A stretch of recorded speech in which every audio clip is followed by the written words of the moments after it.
John Vittas joined with Maryland head coach John Szefc before the 3 games against Appalachian State down in Georgia. And Coach, good weekend for you guys last weekend, winning 2 out of 3, 2 major comebacks in the last 2 games of the weekend. What stood out to you about those comebacks with your team, and what were your major takeaways from those 3 games in general?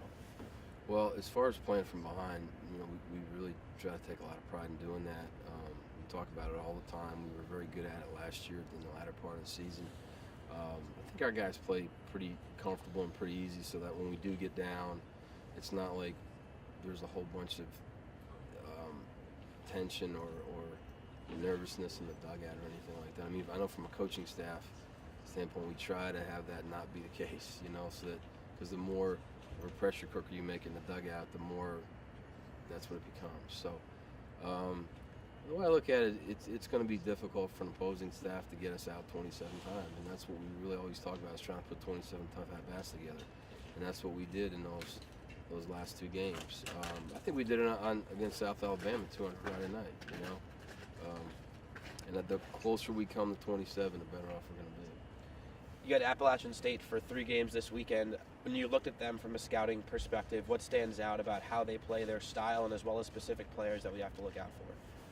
Well, we're still kind of working on their scouting reports. I couldn't, excuse me, I couldn't tell you their specific players right now, as well as probably Robert. Jimmy could right now, or Corey could, but I'll know them by tomorrow.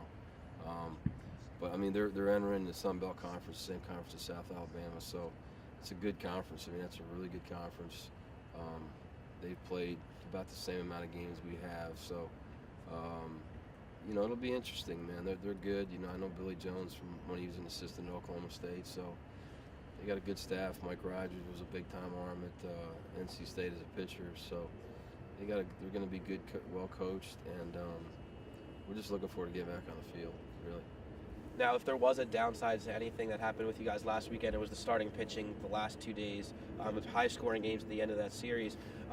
Looking at Taylor Stiles and Brian Shaffer, who both got knocked around and kind of had early exits from their starts last weekend, what have you worked on with those 2 guys? Because they're going to get out there again this weekend.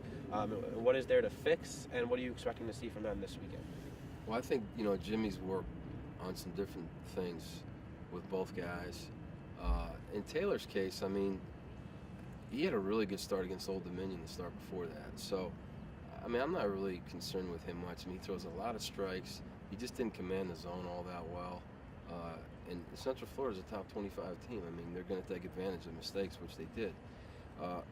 In Brian's case, I mean, it was the first start of his college career, and he had to do it against an SEC team. Not ideal, but you'd like to think he's going to learn something from that, too. Again, the guy didn't walk anybody in 3 innings. I mean, I have no problem with a guy getting hit. I'd rather have that than it being a walk fest, I think he'll take away a lot from it. He's very level-headed, both those guys, right? I mean, and they're both have good enough stuff where they'll be able to build off of it. So, I mean, for us to be good, we need those guys to be good. So, we just expect them to go out and make a better start this time through.